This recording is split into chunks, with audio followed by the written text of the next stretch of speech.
Sir చాలామంది over వెయిట్తో బాధపడుతున్నారు. అటువంటి వాళ్ళు వెయిట్ లాస్ అవ్వడం కోసం వాళ్ళకి తోచినట్టు ఏదో ఒకటి చేసేసి హెల్త్ ఇష్యూస్ కూడా చాలా ఫేస్ చేస్తున్నారు. అలా కాకుండా అసలు వెయిట్ లాస్ అవ్వాలనుకుంటే ఏం చేయాలి సార్? యాక్చువల్గా మనము వెయిట్ లాస్ కోసం ఇప్పుడు ఈ ప్రోటీన్ పౌడర్లు రకరకాలవన్నీ తింటూ ఉంటారు. అవును, అసలు అది ఎంత ధైర్యంగా తింటారు? ఇప్పుడు ఒక మాత్ర వేసుకోవాలంటే ఎన్ని క్వశ్చన్లు కదా, ఈ మాత్ర ఎక్కువ వాడకూడదే, పడితే సైడ్ ఎఫెక్ట్ ఏమీ అని.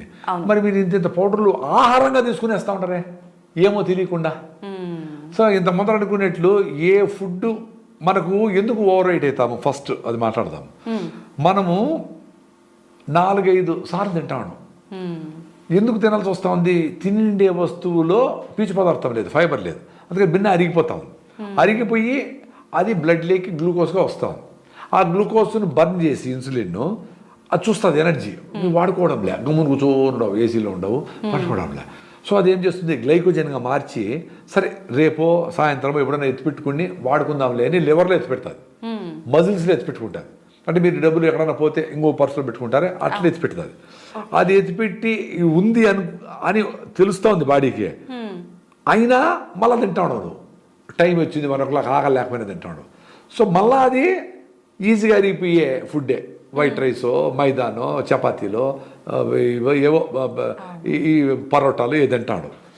అది మళ్ళీ బెన్న అరిగిపోయా, అది మళ్ళీ అంత గ్లూకోజ్ వచ్చేసా, దాన్ని మళ్ళీ ఎత్తిపెట్టి గ్లైకోజన్గా నుంచి ఫ్యాట్గా మారుస్తుంది. సో అది పోయి ఫస్ట్ తొడల్లో, మహిళలకైతే కాళ్ళలో, తొడల్లో, పొట్టలో అంతా ఎత్తిపెడుతుంది. పొట్టలో ఎత్తిపెట్టి సరే ఇంకెప్పుడైనా వాడుకుందాంలే, కరువు వచ్చింది కదా. ఇవన్నీ ఎందుకు, నేచర్లో భాగమే ఇవన్నీ. అంటే ఎప్పుడన్నా కరువు వచ్చినప్పుడు ఎత్తిపెట్టుకొని మళ్ళీ వాడుకునేదానికి ఒక మెకానిజం అది. అందుకని కూడా ద్రవపు ఎలుగుబంట్లు హైబర్నేషన్ అంటారు. అంటే నిద్రావస్థలోకి వెళ్ళిపోయి 6 నెలలు పడుకొని ఉంటాయి. సో ఆ ఫ్యాట్ అంతా తీసుకొని బాడీ ఓన్లీ హీట్ మెయింటైన్ చేసేదానికి, బాడీ న్యాచురల్గా ఏమేమి అవసరమో దానికి మాత్రము వేటాడదు గీటాడదు. ఎందుకంటే అప్పుడు ఏం దొరకదు ఆహారం దానికి, ఫుల్ మంచి పడిపోతే. సో నేచర్ ఏం గిఫ్ట్ కదా, ఆశ్చర్యం నాకు. హైబర్నేషన్ వెళ్ళిపోతాయి. మళ్ళీ అవి 6 నెలలు పడుకొని మళ్ళీ బాగా ఆ ఫ్యాట్ అంతా కర్రగా తీసుకునేసి మళ్ళీ బయట వచ్చి అప్పుడు వాటికి చెట్లు గిట్లు పక్షులు చేపలు అవి దొరికితే సీజన్, అప్పుడు పోయి మళ్ళీ వేటాడి ఫుల్గా తిని తిని తిని మళ్ళా నేను నిద్రావస్థలే పోవాలి కాబట్టి దానికి రెడీ అవుతుంది. సో ఇవన్నీ లేదు కదా మనకు. మన నిద్రావస్థ ఏంది, ఎప్పుడు తినే అవస్థే. పొద్దున్న లేచినప్పటి నుంచి తిని తిని తిని ఎత్తిపెట్టి మళ్ళీ తిని తిని ఎత్తిపెట్టి నా వల్ల కాదురా స్వామి ఇంక నేను ఎత్తిపెట్టలేను అనుకునేటప్పుడు షుగర్ వస్తుంది. అంటే ఆ గ్లూకోజ్ను నేను ఇంక మార్చి ఫ్యాట్ సెల్స్ అన్నీ నింపేసిన, ఇంక నా వల్ల కాదు అంటే బ్లడ్లోకి దోసేస్తుంది. ఈ గ్లూకోజ్ ఏం చేయాల, నువ్వు వాడడంలే, తింటానే ఉండవు, అరిగిస్తానే ఉండా, ఎత్తిపెడతానే ఉండా, ఏం చేయాలా? ఇప్పుడు ఎక్కువ లంచాలు తీసుకుని ఉండరు కదా ఆఫీసర్లో, వాళ్ళు ఎత్తి పెడతారు, బీరువా కింద పెడతారు, అటకలో పెడతారు, గోడ దించి గోడలో పెడతారు, ఫ్రిడ్జ్లో పెడతారు, ఇంకేడా లేకుండా బయటపడతారు. చూడు ఏసీబీ వాళ్ళు వచ్చి ట్రాప్ చేస్తే అట్లా మొత్తం ఎత్తిపెట్టి మొత్తం అంతా నా వల్ల కాదు అనే వరకు ఎత్తి పెడతా ఉండరు, ఎక్కువ వాడడంలే. దానికేమి ఇంటర్మీడియట్ ఫాస్టింగ్ అంటే 8 అవర్స్ తినండి, 16 అవర్స్ తినద్దు. ఈ 16 అవర్స్లో ఆటోఫాజీ అని జరుగుతుంది. అంటే మీకు వీక్గా ఉండే సెల్స్ తినేసి కీటోసిస్లోకి పోయి బాడీ కీటో డైట్లోకి పోయి కీటోన్స్ రిలీజ్ చేసి మీ ఫ్యాట్ని కీటోన్స్గా మార్చి అది వాడుకునే పని శక్తి తెచ్చుకుంటుంది. ఓకే. సో దానికి ఆ స్కోప్ ఇవ్వడం లేదు కదా. ఉపవాసం అంటే కూడా ఒక పూట తినరు, లేదు ఈరోజు ఉపవాసం చేయాలంటే రైస్ మాత్రం తినరు, ఉప్మా తింటారు, ఫ్రూట్స్ తింటారు, ఏదైనా తినేస్తారు. సాయంత్రం ఎప్పుడైతుందా ఇంత బిర్యానీ తినేస్తారు. సో ఉపవాసం ఉండడంలే. సో ఆ ఉపవాసాన్ని మనము ఇంటర్మీడియట్ ఫాస్టింగ్లో మార్చుకొని మీరు పొద్దున్నే 8 స్టార్ట్ చేస్తే 8 + 8 16 అంటే 4, సాయంత్రం 4 క్లోజ్ చేసేయాలి ఫుడ్. మళ్ళీ రేపు పొద్దున్న 8 వరకు తినడు. ఈ 8 అవర్స్లో మీకు ఇష్టం వచ్చింది తినండి, ఏదైనా తినండి. మీరు ఫ్యాట్లు గిట్లు కేకులు తింటే మంచిది కాదు కదా. అసలు ఉపవాసం ఉండి నేను బరువు తగ్గాలి ఆరోగ్యంగా ఉండాలనుకునే వాళ్ళు ఇవన్నీ ఆలోచన రాకూడదు కదా. ఏదైనా తినొచ్చు అంటే ఇంత బిర్యానీ తినేసి 8 గంటల్లో అటు కాదు కదా. రీజనబుల్గా తినండి. మీరు ఏదో తినేటివి చెత్త తినాలంటే చీటింగ్ డే అని పెట్టుకున్నారు. ఇప్పుడు అది వారానికి ఒక రోజు ఏదో చెత్త తింటారు, చీటింగ్. మిగతా 6 రోజులన్నా మంచిగా తినండి. సో 8 అవర్స్ తినండి, 6 అవర్స్ తినద్దు. అప్పుడు ఆ ఫ్యాట్ కరగ తీసుకునే ప్రాసెస్ స్టార్ట్ అవుతుంది ఎవ్రీడే. ఓకే. దానికే ఒక పూట భోంచేసి ఇంకా సాయంత్రం ఈవినింగ్ సీజనల్ ఫ్రూట్స్, ఇప్పుడు ఆరెంజెస్ దొరుకుతూ ఉంటాయి, కొన్ని తర్వాత మామిడి పళ్ళు వస్తాయి, మళ్ళీ పలసకాయలు వస్తాయి, సీతాఫలంకాయలు వస్తాయి, సీజన్లో వచ్చి అయిపోయే ఫ్రూట్స్ సూపర్. ఓకే. ఉసిరికాయలు, జామకాయలు, వెలక్కాయలు విత్ బెల్లము, సూపర్ యాంటీ ఆక్సిడెంట్స్ ఉంటాయి. వెలక్కాయ మనం వినాయక చవితికి వస్తాయి కదా, బాగా పండిన కాయలు బెల్లం వేసుకుంటే సూపర్ ఫుడ్ అది. 2 స్పూన్లు తిన్నామనుకో నోట్లో నీళ్ళు ఉడతా ఉండే, బాడీ అంతా అట్లా అయిపోతుంది, అల్టర్ అయిపోతుంది. ఎందుకంటే మన పెద్దవాళ్ళందరూ తిన్నారు, మనకి జీన్స్లో అవన్నీ ఉన్నాయి, అవన్నీ పెట్టేసి మనం చెత్త తింటాం. ఇప్పుడు జామకాయ కొరకలేము, చెరుకు నవలలేము, నువ్వులు తినలే, ఏం తింటావు నాయన, చెత్తతో తింటాడు. సో ఎప్పుడైతే ఈ ఇంటర్మీడియట్ ఫాస్టింగ్ చేస్తావో ఎవ్రీడే రికవర్ జరుగుతుంది. మళ్ళీ ఏకాదశికి ఫుల్ ఉపవాసం. రేపు ఏకాదశి అనుకోండి, ఈరోజు సాయంత్రం గూట్లో దీపం నోట్లో ముద్ద. గూట్లో దీపం ఎప్పుడు పెడతా ఉన్నారు? 6 గంటలకి. అప్పుడు ముద్ద కంప్లీట్ చేయాలి. చేసేసి రేపంతా ఏకాదశి ఉపవాసం. ఎల్లుండి పొద్దున అంటే 24 అవర్స్ ప్లస్ 12 36 అవర్స్ మీరు ఫుడ్ లేకుండా ఉండగలిగితే మ్యాజిక్లు జరుగుతాయి. అది కూడా మీరు ఏకోభుక్త అంటే ఒకేసారి ఫుడ్ ఏం తినాలా? పీచు పదార్థం ఎక్కువ ఉండే కొర్రలో, సాములో 1/2 కిలో తినాలా. అవి రేట్ ఎక్కువ అనుకుంటే జొన్న రొట్టెలు తినండి. జొన్న పిండి కూడా మీరు బయట కొనకూడదు, జొన్నలు తీసుకొని మీరే పిండి చేసుకోండి. బియ్యము ఎప్పుడు చీప్ అయిందో, రూపాయి అయిందో బియ్యం కేజీ, అన్నిటికీ బియ్యం పిండి కలిపేస్తారు. కాబట్టి బియ్యం కరెక్ట్ కాదు, బిన్నారిపోయి ఏ వస్తువు కరెక్ట్ కాదు, తొందరగా వచ్చే సంపాదన కరెక్ట్ కాదు, ఈజీగా వచ్చే హ్యాపీనెస్ కరెక్ట్ కాదు. కష్టపడి చెమట కారితే బరువు తగ్గితే అది సూపర్. అదే బరువు తగ్గడానికి స్టీమ్ పెట్టుకునేది, ఏదో ప్రోటీన్ పౌడర్ కరెక్ట్ కాదు, ఆర్టిఫిషియల్గా చేసేది కరెక్ట్ కాదు. సో ఎప్పుడైతే మీరు ఏకాదశి ఉపవాసం చేస్తారో అప్పుడు ఫ్యాట్ని కరగతీసుకుని స్టార్ట్ చేస్తారు. 16 అవర్స్ మీరు 8 to 10 అవర్స్ తర్వాత స్టార్ట్ అయ్యి 12 అవర్స్ తర్వాత మీకు ఫ్యాట్ని కర్ర తీసుకొని కీటోన్స్గా మార్చుకొని, సరే వీటి ఫుడ్ పెట్టడంలే, సో ఏదైనా వాడుకుందామని వాడుకునే స్టార్ట్ అవుతుంది. ఎప్పుడు మీరు ఉపవాసం చేసేది మొదలు పెట్టారో పొట్ట చిన్నగా మెత్తపడుతుంది. అది సడన్గా తగ్గిపోవాలా, ఒక వారానికి 5 కిలోలు తగ్గిపోవాలా, ఏదో అడ్వర్టైజ్మెంట్ ఇచ్చారు మీకు 50 కేజీలు తగ్గిస్తాను 50,000, ఇవన్నీ కరెక్ట్ కాదు. మీ డైట్ మార్చుకోండి, మీ శ్రమను బట్టి, మీ శారీరక శ్రమ బట్టి డెఫినెట్గా 1 అవర్ అన్నా మీరు శారీరక శ్రమ చేయాలా. వాకింగ్ చేయాలా, రన్నింగ్ చేస్తారు, స్కిప్పింగ్ చేస్తారు, మెట్టెక్కి దిగుతారు, ఆఫీసులో ఊరికే కూర్చోకుండా మీ ఆఫీస్ స్టాఫ్ అంతా తిరుగుతా మాట్లాడతారు. ఎన్ని చేసినా 10,000 స్టెప్పులు 10,000 స్టెప్పులు రోజుకి వేయాలి ఏదో టైంలో. పొద్దున పొల్యూషన్ లేని టైంలో వేస్తే సూపర్. పొద్దున ఆటోలు రాకనే పొగ వదలకనే అప్పుడే బాగా వేసేస్తే మంచిది. సో ఇది చేయగలిగితే మీరు ఇనిషియల్గా ఉండే ఫ్యాట్ 1 నెలలో 5 కిలోలు తగ్గచ్చు, మళ్ళీ 2 కిలోలు తగ్గుతారు, మళ్ళీ నెలకు 1 కిలో తగ్గండి చాలు. చిన్నగా తగ్గండి. 1 ఇయర్ ప్లాన్ పెట్టుకోండి 20 కిలోలకి. డైట్ మార్చుకోండి. ఒక పూట తినండి, పొద్దున్నే సాయంత్రం ఫ్రూట్స్ తినండి. మీరు ఒక పూట ఫుల్గా తినండి. మీరు సాంబార్ రవ్వతో ఇడ్లీ చేసుకొని 15 ఇడ్లీ తినండి సాంబార్ వేసుకొని, మీకు కెపాసిటీ ఉంటే ఎంత తింటారో తినండి. 2 స్టీల్గా తిని మళ్ళీ 2 బిస్కెట్లు. మరి అట కాదు, బాడీకి రెస్ట్ కావాలి. మీ ఫుడ్ వేసినాక దాన్ని డైజెస్ట్ చేసి అది వెజ్జా నాన్ వెజ్జా చెత్త వేసినా ఏమి కలర్స్ ప్రిజర్వేటివ్స్ అన్నీ చేసుకొని అది దాన్ని బ్రేక్ డౌన్ చేసుకొని ఎక్కడెక్కడంతా దాన్ని ప్రోటీన్ రిటీన్ అంతా డిస్ట్రిబ్యూట్ చేసి ఏదో ఇంకా ఈ ప్లాస్టిక్ నానో పార్టికల్స్, ఇంకొక కెమికల్, ఇంకొక కలరో, ఇంకొక గోబీ మంచూరి రంగు ఏదో ఉంటుంది కదా, దాన్ని ఏంద్రా స్వామి ఇది వేసినవి అని దాన్ని ఎత్తుకొని లివర్లో ఎత్తి పెడతారు.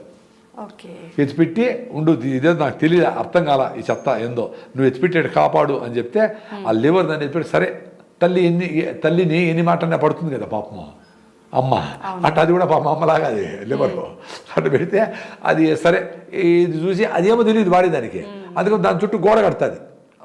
దాన్ని సిస్ట్ అంటారు. సిస్ట్ అంటే మనకు ముళ్ళు గుచ్చుకుంటే చుట్టూ మనకు ఒక దీనిలాగా కాయలాగా వస్తుంది కాయ, అంటే దాన్ని మళ్ళా వేరే ఆర్గాన్స్కి పోకుండా వేరే అఫెక్ట్ కాకుండా ఇదేం తెలీదు, శత్రువు వచ్చినాడు. సో మొత్తం ఎంత అద్భుతం కదా, అబ్బా. సో దాన్ని నమ్మని మీ బాడీని మీ నమ్ముకుంటారా నాయన. ఎంతసేపు ఏముంది వేస్తాము, ఏది వేస్తాము, ఏ సర్జరీ చేసుకుందాము, మార్చుకునేద్దాము, చెప్పలేము. ఏంది ఇది? బాగా నడిచి ఎక్సర్సైజ్ చేస్తే లెగమెంట్స్ స్ట్రైటర్ అవుతాయి, బాగా నడుము ఎక్సర్సైజ్ చేస్తే నడుము నొప్పి పోతుంది, బాగా స్పాండిలైటిస్ ఎక్సర్సైజ్ చేస్తే మీ భుజాల గిజాల నొప్పులు, మెడ నొప్పులు, ఇవన్నీ చాలా సింపుల్గా వస్తాయి. సో ఎప్పుడు ఈ కంటిన్యూగా ఈ యాక్టివిటీస్ చేశారో ఈ జబ్బులన్నీ పోతాయి. ఆటోమేటిక్గా పోతాయి. అయితే ఇప్పుడు మీరు 8 to 8 food intermediate fasting plan చేసుకుంటే బాగుంటుంది. పర్టికులర్గా హెల్తీ ఫుడ్ తినాలంటే కొన్ని ఫర్ ఎగ్జాంపుల్కి ఎటువంటి ఫుడ్స్ తీసుకోవచ్చు సార్? అదే ఇప్పుడు మనం అనుకున్నట్లు ఎక్కువ గంటలు అరగకుండా ఉండే ఫుడ్ ఏది హై పీచ్ పదార్థం ఉండాలి, ఫైబర్ ఉండాలి. మీరు గూగుల్ చేసుకోండి, కొర్రలు సామాన్లు 8% 12%, అండు కొర్రలు 12%.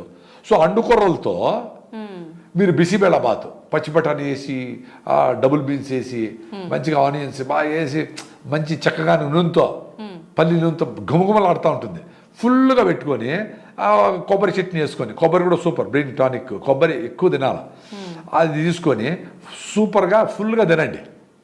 మళ్ళీ సాయంత్రం ఫుల్గా తిని ఇంకా చాలు అనుకునేటప్పుడు ఇంకొంచెం పెట్టుకొని మంచి దేశీయ పెరుగు లేదా మజ్జిగ, చిలికిన మజ్జిగ వేసుకుంటే కలుపుకుంటే జావలాగా అవుతుంది. టక టక టక కొట్టేయండి లోపలికి, తొక్కాలు వేసి, అప్పుడు మ్యాజిక్ జరుగుతుంది.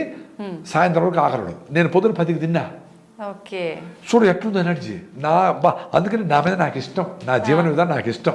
మిమ్మల్ని ఏదో చేసి నాకు యూట్యూబ్ ఛానల్ లేదు, మీరు పిలుస్తూ ఉంటారు వస్తా ఉంటారు, మీరు వెళ్ళకపోతే అసలు రాను. నేను ఫోన్ చేయను. ఇది నా జీవన విధానం బాగుంది, ఈజీగా ఉంది. నేను కషాయాలు 14 రకాల మూలికలు అది కొండలు ఏమి ఫస్ట్ ఇది మార్చండి. ఇంకా మీకు ప్రాబ్లం ఉంటే ఆయుర్వేదమో యునానీనో ఇంకోటో హెర్బల్ మెడిసినో ఏదో చేయండి. అది కూడా కాదంటే అప్పుడు సర్జరీలు చేయించుకోండి. క్యాన్సర్లు వచ్చినాయి, అప్పుడు ఊరికే కషాయాలతో ఏం పోతుందో తెలియదు, అప్పుడు పోయి ఇమీడియట్గా సర్జరీలు చేయించుకొని కెమోథెరపీ చేసుకోండి. నేను కాదన్నా, బట్ బేసిక్ ఫుడ్ను మార్చకుండా అవన్నిటికి పోతే కషాయాలు అయితే మందులు వేసుకుంటే ఎట్ట కుదరుతుంది? బేసిక్ని మార్చండి. ఇది మారిస్తే అవి అవసరం లే, ఇది మార్చకపోతే అవి పనిచేయవు. మరేంటి? బుర్ర బట్టి ఆలోచించండి. చదువుకున్నారు, చాలామంది చదువుకున్నారు. మీ అమ్మ మీ తాతల వాళ్ళు చదువుకోవాలా, వాళ్ళు నేచర్ దగ్గర ఉన్నారు. రోడ్డు దంచుకునేవాళ్ళు, ఇసురుకునేవాళ్ళు, కరెక్ట్గా అంబలు తినేవాళ్ళు, సద్దన్నం తినేవాళ్ళు, ఫ్రెష్గా ఫుడ్ వండుకునేవాళ్ళు, ఫ్రిడ్జ్లు లేవు, అద్భుతంగా ఉన్నారు వాళ్ళు.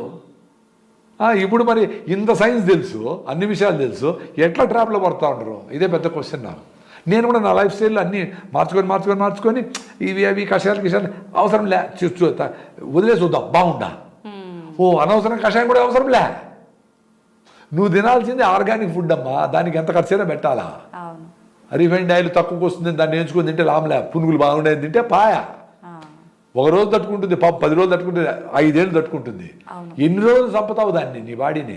అది పొట్టనొప్పి రూపంలోనో, కళ్ళు నీళ్ళు గారేదో, స్కిన్ డ్రై అయిందనో, గోరు బాగాలేదనో, ఇంటికి తెల్లబడినాయనో, రాలతో ఏదో చెప్తాను సిమ్టమ్. దాని మళ్ళీ నోరు మూసుకొని చెప్పొద్దు అని మళ్ళీ ట్యాబ్లెట్ వేసి పెయిన్ కిల్లర్ వేసి నోరు మూసుకొని చెప్పి బాటలు వేసి ఆపేస్తాడు. అది కూడా చెప్పడం నిలిపేస్తుంది. ఏం చేస్తుంది? సో ఒకటేసారి కిడ్నీలు వేరాయి, డయాలసిస్. ఏంద్రా నాయన, మీరు నార్మల్ పని చేసుకోలేకుండా పోతా ఉంటారంటే నీకేదో ప్రాబ్లం వచ్చింది అని అర్థం. నిజంగా మార్పు అనేది మన ఫుడ్ హ్యాబిట్స్, మన లైఫ్ స్టైల్ చేంజ్ చేసుకుంటేనే బాగుంటుంది. నీ లైఫ్ స్టైల్లో రోజు నువ్వు ఆఫీస్ మెట్లు 3 ఫ్లోర్లు ఎక్కుతాడు, ఈ లోపల నాకు ఆయాసంగా ఉందబ్బా ఆఫీస్ మెట్లు ఎక్కితే అనేదే సిమ్టము.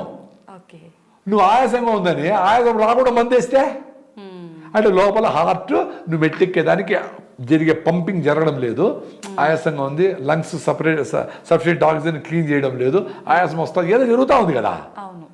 దాన్ని మళ్ళా నువ్వు ఏదో మాత్రలు వేసి నీ లైఫ్ స్టైల్ మార్చకుండా లోపల బ్లాక్ ఏదో ఉంది, హార్ట్కి ఏదో ప్రాబ్లం వచ్చింది, అరే బ్లాక్ వచ్చింది కాబట్టి ఏం చేయాలరా నాయనా, నేను గుమ్మడికాయ, సొరకాయ, కెర దోసకాయ, ఫైబర్ ఫుడ్డా, సాల్యుబుల్ ఫైబర్స్ అంటే రక్తంలో కరిగిపోయే ఫైబర్స్ పోయి క్లీన్ చేస్తాయి. అది వెల్లుల్లి తినాలన్నా, జింజర్ తినాలన్నా, వెనిగర్ తాగాలన్నా ఉన్నాయి కదా, యూట్యూబ్లో చాలా ఉన్నాయి. అవి ఏదో చేసి అది మొదలు పెట్టకుండా ఏమండి మీకు 50 వచ్చినాయి కదా, కొంచెం స్లో డౌన్ కాండి అని మందులు రాస్తారు డాక్టర్లు. వీడు నడిచేది మెట్లు ఎక్కితే ఆయాసం వస్తూ ఉంది, సరే మెట్లు ఎక్కద్దు నడుస్తాడు, ఆ సంవత్సరంతో మొదలుపోతాడు, సార్ నడిస్తే కూడా ఆయాసం ఉంది సార్ అంటే పాపం నీ బాడీ అన్ని చెప్తా ఉంది, నేను సత్యదాని దగ్గరికి వచ్చినవురా, మెట్లు లేకుండా ఉండవు, నడచలేకుండా ఉండవు, సరే దాన్ని మళ్ళీ సరే ఓకే మీకు ఇది మాత్రం మార్చి రాస్తాను అని రాస్తాడు. మళ్ళీ సంవత్సరం తర్వాత ఆ నడకే ఆయాసం వస్తూ ఉంది అంటే నీకు దానికి కూడా చిన్నగా స్లో డౌన్ అయిపోతావు. స్లోగా నీకు 5 ఏళ్ళ టైం ఇచ్చింది, 10 ఏళ్ళ టైం ఇచ్చింది నీ బాడీ, నీకు సస్తావరా, నీ హార్ట్ అటాక్ రాబోతుంది అని. దాన్ని నువ్వు మరుగున పెట్టి ఎందుకు నేను స్లో డౌన్ అవుతాను ఉతకకుండా వేసి మాత్రలు వేసుకొని మళ్ళీ నిద్రపెట్టి పెయిన్ రానికుండా చేసి దాన్ని చంపు చచ్చేవాడు చేస్తా చచ్చిపోయినాడమ్మా. నిన్నటి వరకు బాగా నడుస్తూ ఉండేమ్మా, అంతకుముందర పరిగెత్తా ఉన్నాడు 5 ఏళ్ళ ముందర, మళ్ళీ వాకింగ్ మన జోరుగా నడిచా మన తిరిగినాడు, మళ్ళీ చిన్న కూర్చున్నాడు, కుర్చీలో ప్రాణాలు విడిచినాడు. ఎట్లా? నీ బాడీ సూపర్ చెప్తా ఉంది, నువ్వు యాక్టివ్గా లేవురా అంటే సాగు దగ్గరికి వచ్చినావు అని అర్థమా. ఓకే, ఏదో యాక్టివ్గా బతకాలా లేదా చచ్చిపోవాలా, రెండే ఉంటాయి. ఏందో వేసుకొని ఇవన్నీ వేసుకొని ఇన్సులిన్ వేసుకొని పోలు వేసుకొని ప్యాకెట్ పెట్టుకొని బ్యాన్ ఎవరు తోస్తా ఉంటే ఎందుకు బతకాలి అట్లా? యాక్టివ్గా బతకడానికి ఛాన్స్ ఉంది. అవును. ఈ దేశంలో ఇంకా ఆర్గానిక్ ఫుడ్ దొరుకుతూ ఉంది, ఈ దేశంలో ఇంకా ఫ్రెష్ ఫుడ్ దొరుకుతూ ఉంది, ఫ్రెష్ ఫ్రూట్స్ దొరుకుతూ ఉన్నాయి, ఫ్రెష్ వెజిటబుల్ దొరుకుతూ ఉన్నాయి. ఎవరో రైతులతో మంచి రైతులతో ఫ్రెండ్షిప్ చేయండి, ఆర్గానిక్ రైతులు ఫ్రెండ్షిప్ చేసి వాళ్ళ ఫోటో పెట్టుకోండి. ఫ్యామిలీ అవర్ ఫ్యామిలీ డాక్టర్ ఈయనే అని చెప్పి ఆయన పేరు పెట్టి ఆయన వాళ్ళ ఫ్యామిలీతో భోంచేయండి కలిసి. వాళ్ళకి ఏమైనా ఫైనాన్షియల్గా కావాలన్నా దేశీ విత్తనాలు కావాలన్నా తెచ్చేయండి, వాళ్ళు కూడా తినిపించేట్టు చేయండి. మా వాళ్ళని మీ ఇంటికి తీసుకొచ్చి ఫంక్షన్లో ఫస్ట్ తాంబూలము ఫస్ట్ వెడ్డింగ్ కార్డు వాళ్ళకి ఇవ్వండి. ఎందుకంటే మీరు వ్యవసాయం తెలీదు, మీరు డబ్బులు సంపాదిస్తూ ఉంటారు, డబ్బులు వాళ్ళకి ఇచ్చి వాళ్ళతో చేపించి మంచి ఆహారం తినండి, దాన్ని లెక్క పెట్టద్దు.